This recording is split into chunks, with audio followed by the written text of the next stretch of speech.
Hello! Today I want to talk about the Desolation of Smaug, or Smaug, which I think is actually the correct pronunciation now. It was a pretty good movie, and if you haven't seen it, I encourage you to see it. It wasn't a perfect movie, but I thought for an adaptation of the middle section of the Hobbit book, it was quite good. And of course, you know, it was full of lots of good action and adventure. The acting overall was fairly decent for the most part, pretty good. Of course, the visual effects were stunning. The scope and grandeur was great, just as you would normally expect to see in a Peter Jackson movie or a Middle-earth themed movie. Really great. There was a lot of controversy, of course, continuing about some of the additions and the things that Peter Jackson had did in the movie. Some of the things that he's done to stretch out the Hobbit into 3 movies, which, you know, some of them worked, I think, really well, some not so well, and I just wanted to talk a little bit about those for a moment. First of all, let me say, let's talk about Legolas and Tauriel. Okay, first of all, Tauriel. I really don't have a problem with her addition to the story. I'm more than happy to see another active female character, and, you know, she looks really great as a hot, you know, female elf who's, you know, also an action heroine there that you know, can kick butt as well as just any of the others. So, you know, that was a good addition. And, you know, they needed some more female characters in the story. It was a directorial choice, and, you know, I thought they made the most of it. I would say, however, I do think the love triangle was a little bit superfluous. I mean, do we really actually have to have a romance subplot in every story? I really don't think so. I think it would have been enough, you know, for her to just be captain of the guard and be friends with, you know, Legolas and do the whole thing. The whole dwarf, you know, elf romance thing, with, although I'm not, you know, opposed to any type of interracial relationship like that, it just seemed so contrived because, you know, it was really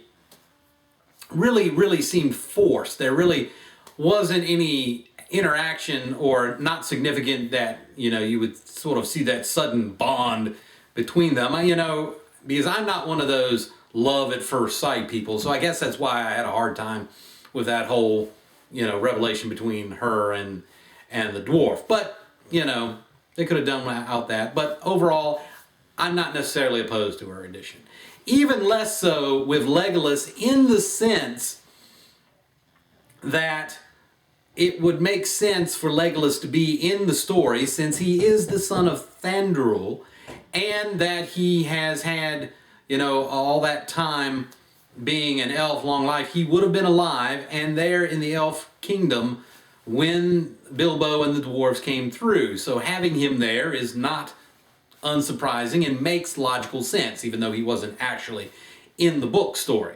So I really don't have a problem with that. Now, there are 2 scenes in the movie that I really have a problem with, and both of them revolve around the orc subplot.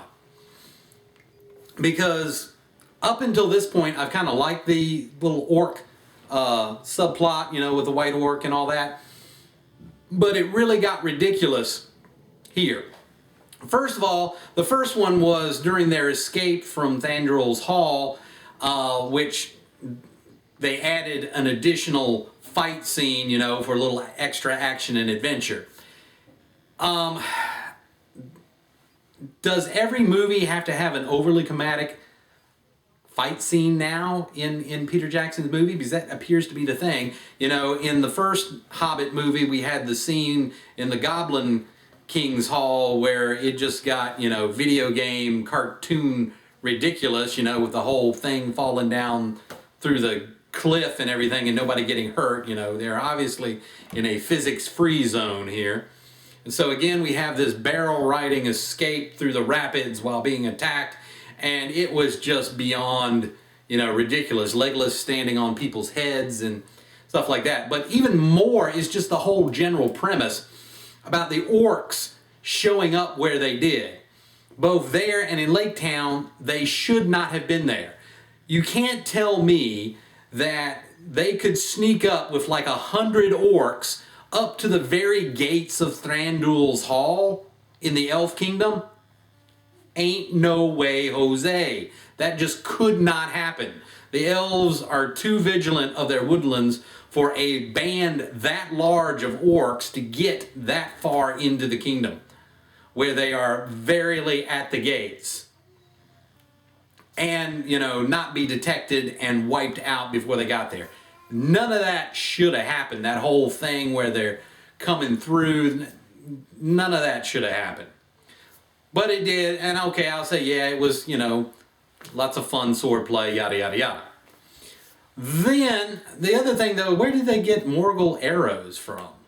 That was another MacGuffin plot convenience that kind of threw me off. But then again, on the same thing, the scene at the end where you have the orcs in Lake Town. Again, there's no logical way they could have snuck into Lake Town. They made a whole big point in the beginning when Bard was sneaking in the dwarves, how well guarded this place was, and he had to smuggle them in the barrels and bribe some people, and there was like 2 checkpoints. And then later in the movie, we've got the orcs show up crawling on top of the roofs, and there's this big fight scene, and then some of them jump on their wargs and ride back across the bridge. I'm going, this is a town on a lake. They didn't have a boat. There's only one way to get there, and that's across the narrow bridge, which I'm sure the human city watch would have well guarded. There's no way they could have gotten across that bridge undetected without raising the alarm and having the whole, whatever human forces are in the town, wake up and come to defend themselves against this orc incursion. There's just no way that could have happened. But yet, that's what we got in the movie. 25, 30 orcs sneak in the lake town, crawling across roofs, when they shouldn't have been able to get into the town undetected. Yeah, just shouldn't have happened. So those were my only 2 real main beefs with the movie. The rest of it I thought was pretty wonderful. Smaug looked great. I do wish they had made him 4 legs with wings instead of just having the 2 legs and the wings, because I think, that's a little bit better for dragons. But, that's all a bit of artistic license there with that. The extended whole fight scene in the mountain with Smaug, that was okay. Again, it's a little bit superfluous there. The whole thing, because in the book, when Bilbo's encountering him, he's got like the ring on the whole time, and I think they have him take the ring off, and of course Smaug doesn't instantly Kentucky fry him, which is pretty funny,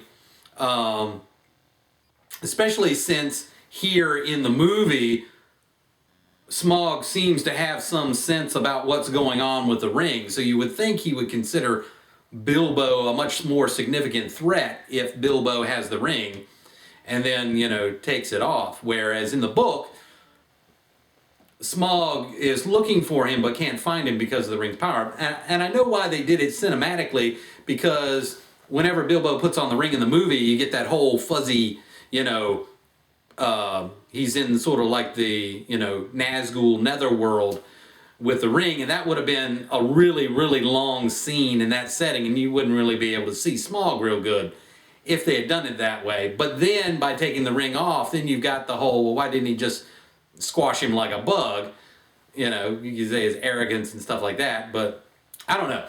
But overall, it was good. They had the whole fight scene, and of course now he's going to go off and attempt to destroy Lake Town, and of course in the 3rd movie we'll have the rest of the stuff, with Smaug dying, and then the big climax will be the Battle of 5 Armies, which I'm sure will be the 2 big things in the last movie. But still, yes, it did have some continuity problems along with the book, but I still think overall it was a good movie, and I think it's well worth, your time taking to watch it. And of course, I'm going to, buy the extended version to see all the extra cuts, that they even cut out. So it'll be interesting. I hope you've enjoyed this review. I hope you'll go take a look at The Hobbit, Desolation of Smaug. Enjoy that movie, and until next time, this is Every Shear saying, have a great day.